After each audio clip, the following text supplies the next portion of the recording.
بعد ماتش القمة خرج علينا الإعلامي اللي قدامنا دوت بضحكته السامجة وباستظرافه الزايد عن اللزوم، وقال تصريح غريب جدا. ان الاهلي كسب عشان الزمالك وحش، ان الاهلي أنا معاك في دي كسب جدا. المباراه عشان الزمالك كان وحش في المباراه، وهقول لك حاجة تانية والاداره كمان. الفنيه للزمالك ما كانتش وهقول لك كويسة. حاجة تانية مش كمان. عشان الاهلي كويس. هقول ادي التصريح، يعني لو حد فاهم التصريح يقول لي يعني ايه الزمالك خسر عشان وحش؟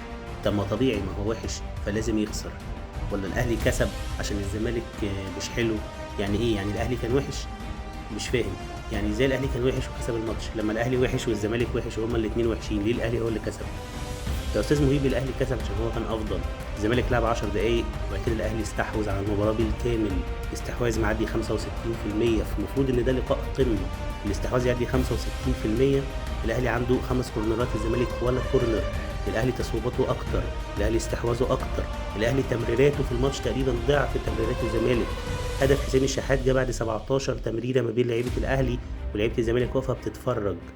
عشان الزمالك وحش صحيح، بس عشان الاهلي كان كويس. الزمالك عمره ما هيبقى وحش في الملعب الا لو الفريق اللي قدامه كويس، ده طبيعي جدا في عالم كرة القدم.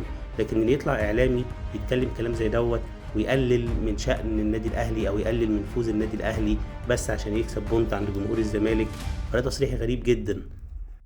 مش من المنطقي ابدا انك عشان تكسب جمهور الزمالك او تراضي جمهور الزمالك تقلل من الفريق اللي قدم مباراة كبيرة جدا في ظروف صعبة جدا.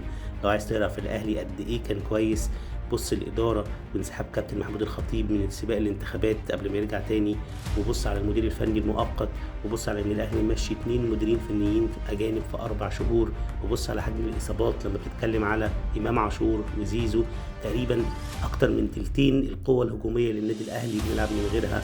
فتكون دي النتيجه في الاخر ان الاهلي يكسب الزمالك اللي فايق، اللي متصدر الدوري، اللي لعيبته مكسره الدنيا، اللي عندهم لعيب برازيلي على كلامهم محدش يقدر يوقفه، والاهلي يعدي الظروف دي كلها ويكسب.